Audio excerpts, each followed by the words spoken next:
excelentíssimos senhores ministros do Supremo Tribunal Federal, em especial o presidente ministro Dias Toffoli e o ilustre relator, ministro Luiz Roberto Barroso. Eu primeiro peço vênia por qualquer eventual quebra de protocolo, de código de etiqueta, junto à mais alta corte do país, mas suspeito que em tempos de pandemia e modulação da nossa projeção para discutir questões no Supremo Tribunal Federal, esse tipo de deslize é perdoável, considerando as circunstâncias que são atípicas. Eu me dirijo aos senhores ministros e às senhoras ministras, em nome do Instituto Brasileiro de Ciências Criminais, que foi admitido como amicus curiae nesse recurso extraordinário, no qual se discute a possibilidade constitucional de antecipar o início da execução da pena antes do trânsito em julgado, no caso dos crimes julgados pelo Tribunal do Júri, os crimes dolosos contra a vida. Do ponto de vista técnico, como o IBCCRIM reconhece o privilégio de participar desse tipo de decisão, de participar desse tipo de processo de decisão, né, de uma decisão colegiada que disputa os argumentos, nosso objetivo vai ser tentar colocar um parâmetro técnico para a discussão de como a discussão foi proposta pelo ilustre relator. De fato, o ministro Luiz Roberto Barroso apresentou, na síntese do objeto que tem repercussão geral em discussão,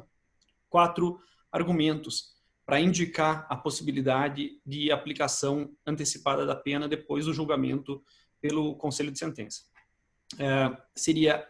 a presunção de inocência,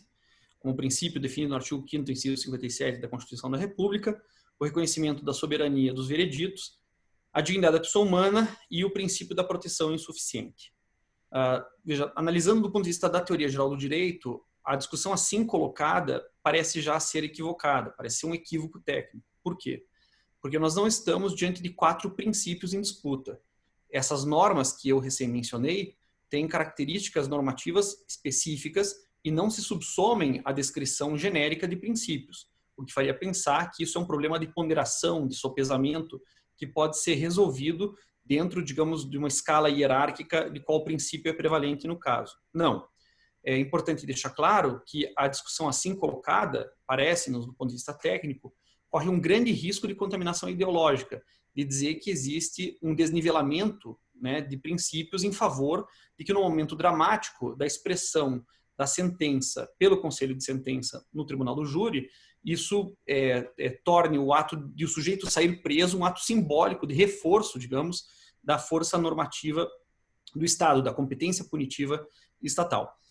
Então, parece um equívoco, porque, como eu disse, essas normas não têm as mesmas características, são normas diferentes, tanto na regra, quanto na forma, quanto no conteúdo, na aparência, tanto quanto na essência. E para expressar isso, vou fazer uma breve descrição de cada uma delas. Primeiro, o artigo 5º, inciso 57, ele como já foi decidido recentemente na DC 54, ele é uma regra de tratamento, né? Ninguém será considerado culpado até o trânsito em julgado. É uma regra de tratamento porque é um mandamento constitucional e, conforme a disciplina do professor Robert Alexi, que é quem, digamos, centraliza esse debate do ponto de vista da distinção entre princípios e regras, parece inequívoco que nós estamos diante do que ele define como uma regra e, portanto, uma regra se satisfaz ou não se satisfaz. Ela não é um princípio que pode ser colocado num balaio de discussão principiológica, não é? Ela se cumpre ou não se cumpre. Ela é uma regra de tratamento que tem projeções, evidentemente, no processo legal devido, que tem projeções dentro da estrutura normativa do conceito analítico de fato punível, mas, fundamentalmente, ela enuncia uma regra como uma garantia do indivíduo que não, portanto, se vincula à ideia genérica de princípio, conforme a teoria tradicional, digamos, que é anterior às constituições contemporâneas e que definem o rol de direitos fundamentais da maneira como se apresenta na República Federativa do Brasil.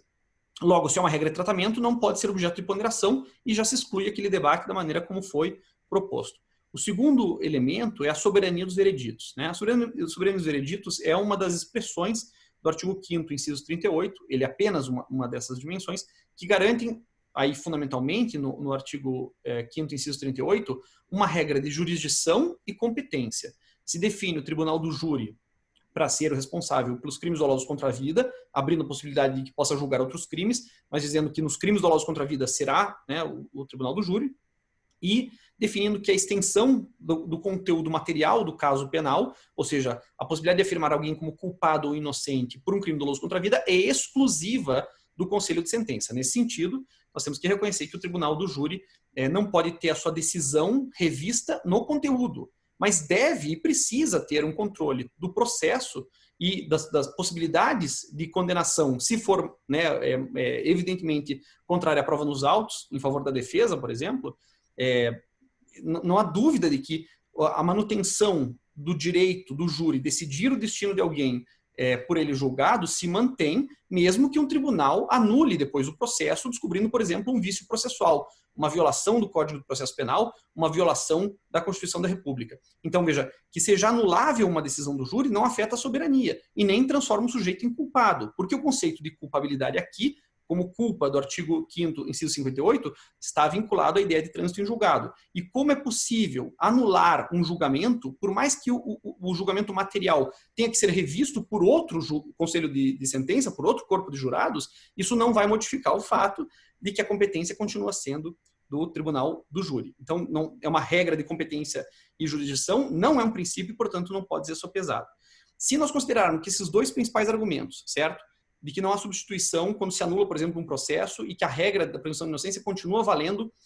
para os casos em que o sujeito é condenado, mas o processo é anulado. E que a regra de tratamento da presunção de inocência é uma regra, não tem a menor dúvida de que o sistema proposto de comparar princípios não pode ser utilizado nesse caso para julgamento dessa importante questão constitucional. E para encerrar, vale a pena mencionar os dois últimos argumentos, que dizem respeito à dignidade da pessoa humana e ao Untermaßverbot princípio, né? No caso da dignidade humana, parece ser aqui o uso genérico, generalista da dignidade da pessoa humana, algo que na faculdade nós dizíamos que se o sujeito responder, né, numa prova, dizendo que a dignidade da pessoa humana, fatalmente o professor o reprovará, porque a dignidade da pessoa humana não pode servir como argumento para todas as coisas, né? E aqui, no final das contas, acaba parecendo que ele é uma carta coringa, como já foi dito pelo ministro Eros Grau, ou como o ministro Dias Toffoli já falou no passado, como uma panaceia para resolver contradições constitucionais. Aqui parece que o apelo ao fundamento da República, a dignidade da pessoa humana, que é contra a coisificação das pessoas como valor imanente, uma ontologia do ser humano digno, aqui parece realmente que houve um uso heterodoxo da ideia da dignidade humana com fundamento do poder político na República Brasileira. Não seria um argumento técnico a se considerar, em absoluto, na opinião do IBCCRIM. E para terminar, em relação ao Untermaßverbot princípio, há também um claro equívoco aqui. O princípio da proteção insuficiente não serve na dimensão penal para esse tipo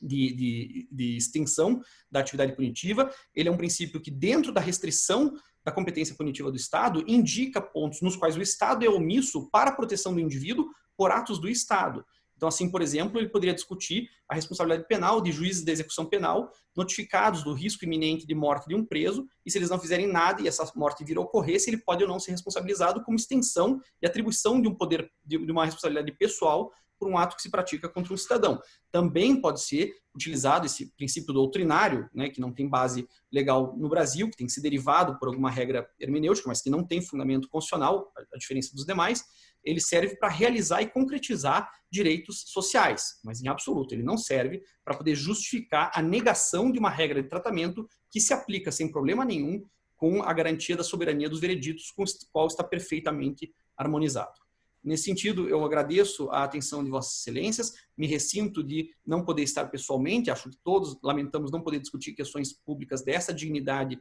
pessoalmente na tribuna, e espero, enfim, que mesmo no horizonte de uma decisão colegiada num julgamento virtual, o melhor resultado possa ser alcançado, o que, na opinião do IBCCRIM, como conselheiro dessa corte, é a manutenção da Constituição da República no modo pelo qual está, sem necessidade de uma invenção constitucional. Manter a regra que vale para todos os casos de proibição de execução de pena antes do trânsito em julgado, inclusive, especialmente, nos casos em que se preserva a soberania dos vereditos no Tribunal do Júri. É isso, muito obrigado.